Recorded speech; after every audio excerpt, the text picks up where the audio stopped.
ముందు ఇవ్వండి.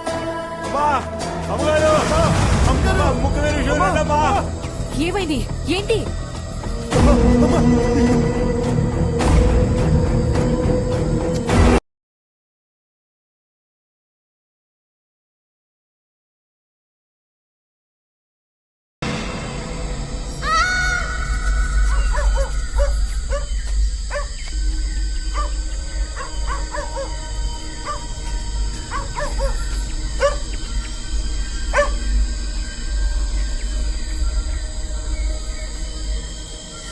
అయ్యో పాపా,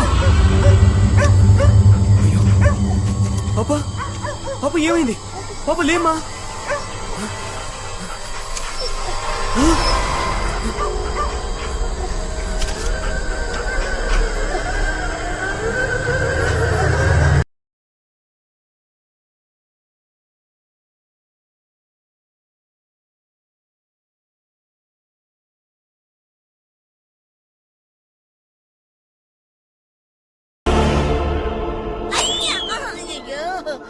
ఏంటత్త ఇంకా కంటి నొప్పి తగ్గలేదా? ఎన్ని మాత్రలు వేసుకుంటున్నావు? ఇదిగో. ఎందుకు అడుగుతావులే, వాడు బుర్ర మీద ఎక్కడ కొట్టాడో కూడా తెలియలే. రాత్రి ఎంత నొప్పి. సార్ శివశంకర్ ఎవరు? నేనే. శివాని గారు నా చెల్లెలే. ఏంటి విషయం? ఆవిడ ఆత్మహత్య చేసుకున్నారు సార్. ఏంటా నువ్వు అంటుంది? చంపేస్తాను. చూడత్తా ఏమంటున్నాడు. శివ, ఏంటయ్యా నువ్వు అనేది? నిజమే చెప్తున్నానమ్మా. సరైన అడ్రస్ కి వచ్చావు. అవునమ్మా, ఈయన చెల్లెలు ఆవిడ భర్త చనిపోయారంట. కొన్నాళ్ల క్రితం జాగింగ్ వెళ్ళిన ఆయన గుండె నొప్పితో చనిపోయారంట. అది విని తట్టుకోలేక ఆయన భార్య ఊరేసుకుని చచ్చిపోయిందని చెప్పారు. అది చెప్దామని స్టేషన్ నుంచి వచ్చాను. డీటెయిల్స్ కావాలంటే తమిళనాడు ఆంధ్ర బోర్డర్ లో ఉన్న కోర్ట్ స్టేషన్ లో కనుక్కోండి.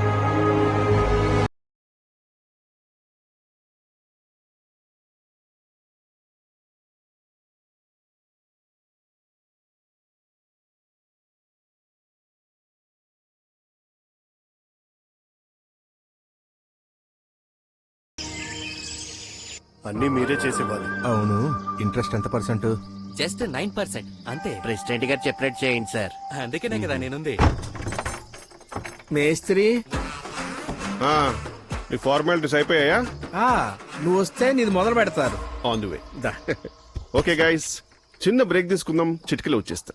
మీ చిటిక కదా నా చిటిక. వచ్చేయండి. రెడీ యారా?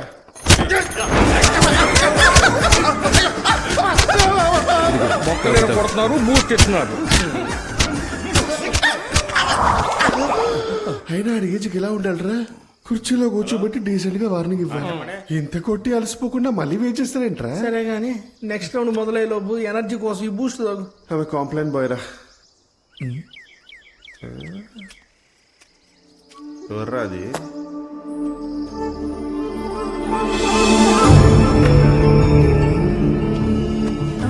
ఏంటి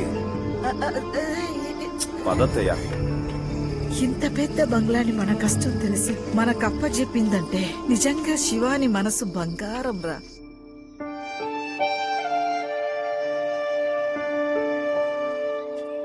చూడు బాబు, నేను ఈ ఊరు ప్రెసిడెంట్ని.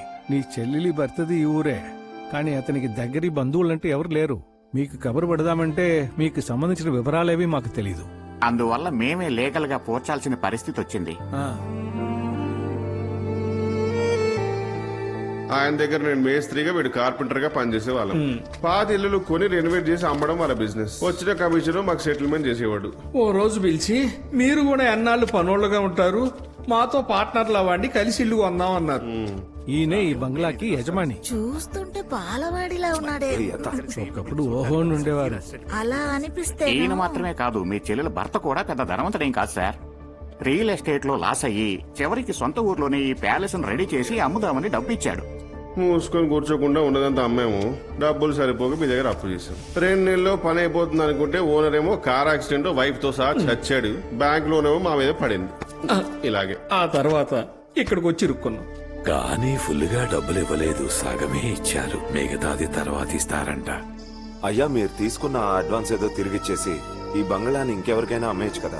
ఆల్రెడీ వాళ్ళు ఇచ్చిన డబ్బులతో పాతప్పులన్నీ తీర్చేశాను. ఇక రావాల్సిన డబ్బులతో నా మనవరాలి పెళ్లి చెయ్యాలి.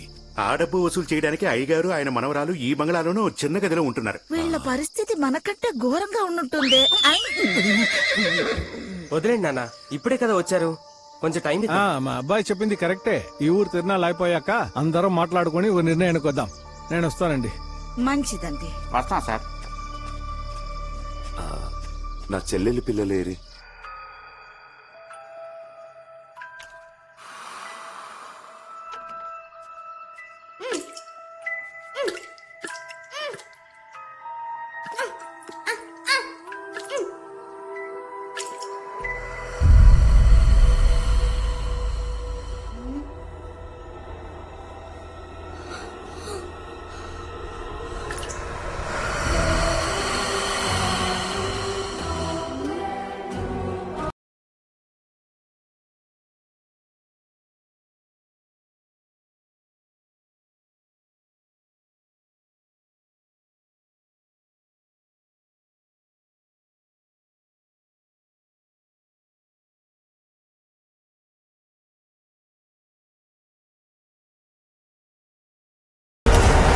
పిల్లల రూపు. ఈ బాబు చిన్నోడు. నానా, నీ పేరేంటి? శివశంకర్. శివశంకర, శివాని మనల్ని మర్చిపోలేదు. బాబు శివశంకర, మీ మావయ్యరా? ఎక్కడికి బాబు పరిగెడుతున్నావు? ఏమైంది? మీ చెల్లెలు చనిపోయినప్పటి నుంచి ఇలాగే విచిత్రంగా ప్రవర్తిస్తున్నాడు. ఈ అమ్మాయి పెద్దది, పేరు శక్తి. ఏమైందయ్యా పాపకి? వీళ్ళమ్మ చనిపోవడం చూసి షాక్ అయి కింద పడి తలకు దెబ్బ తగలడంతో కోమాలకు వెళ్ళిపోయింది.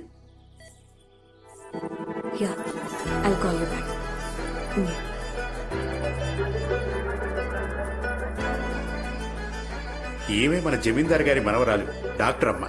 ఏమ్మా, బిడ్డకి హాస్పిటల్లో వైద్యం చేయించకుండా ఇంట్లోనే చేస్తున్నావేంటి? ఇది చిన్న ఊరు. మా హాస్పిటల్లో పెద్దగా వసతులేం లేవు. అందుకే మా వల్ల అయినంత వరకు అన్ని ఫెసిలిటీస్ తీసుకొచ్చి ఇక్కడే ట్రీట్మెంట్ ఇస్తున్నాం. మంచి ఇంప్రూవ్మెంట్ ఉంది. తొందరలోనే కోలుకుంటుంది. Don't worry. దీని పెళ్లికే ఈ బంగ్లా అమ్మేయాలని అని పోరాడుతున్నా. ఊరుకు తాతయ్య, ఎప్పుడు పెళ్లి అంటావు. వచ్చే డబ్బులతో ఒక మంచి హాస్పిటల్ కట్టి మన ఊరి ప్రజలకి అన్ని మెడికల్ ఫెసిలిటీస్ తో మంచి సేవ చేయాలి. ఈ రోజుల్లో అందరూ డాక్టర్ చదివి విదేశాలకు వెళ్లి సంపాదించుకుంటున్నారు. ఇదేమో ఈ ఊళ్ళో సేవ చేస్తున్నట్ట సేవ. అందరూ కాసేపు బయట ఉంటారా? పాపకు డ్రెస్సింగ్ చేయాలి. ఈ పిల్ల ఎప్పుడే ఇంతే పెళ్లి మాట ఎంతగానే బయటికి తరవేస్తుంది.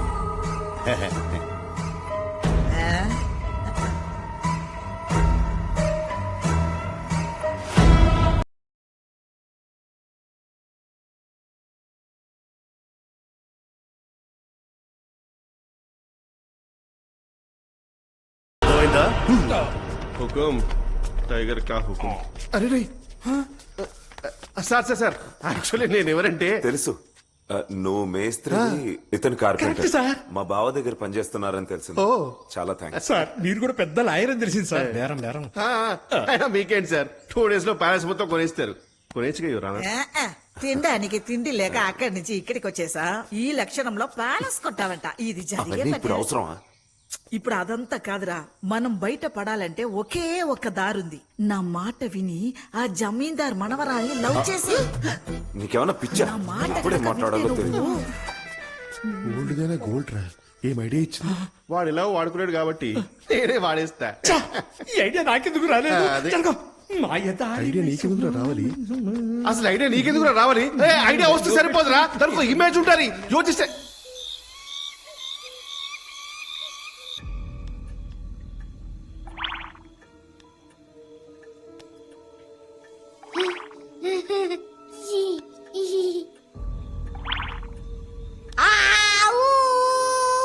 మాయా మాయా మాయా ఎల్ల మాయా ఛాయ. మాయాదారి నువ్వు నా దారి. అరే పాయ, నేనంటే మాయకు ప్రపోజ్ ఇద్దాం రెడీ అవుతున్నా. నువ్వు దేనికి రెడీ అవుతున్నావు రా? ఇంకోటి మా ఆయన దారిలో పెడదామని రెడీ అవుతున్నా. చిచ్చి రే, నేను కావాలంటే మీ అమ్మ నాన్నతో మాట్లాడి ఒక మంచి పనమ్మాయిని చూస్తాను రా. పెళ్లి చేసుకో. మా ఆయన కుదిలేరా? కావాలంటే నేనే ఓ మంచి అమ్మాయిని నీకు చూసి సెట్ చేస్తా. మా ఆయన వదిలే. సరే ఓ పని చేద్దాం రా, ఇద్దరం ట్రై చేద్దాం. మా ఎవరికి పడితే వాడు సెటిల్ అయిపోతాడు. Good idea. గుడ్ ఐడియా నాది కాబట్టి ఫస్ట్ నేను ట్రై చేస్తా. ఇదిగో ఆగు. మిస్త్రీ నీ ఐడియా ఏంటి? Love letter. లవ్ లెటర్ ఇది మరీ ఓల్డ్ నీ ఐడియా. ఒపీనియన్ ఓడాడు కూడా బొంగు, నువ్వు బంగు. సామజ వర గమన నిన్ను చూసి ఆగగలనా. ఫ్రెష్ ఉంది.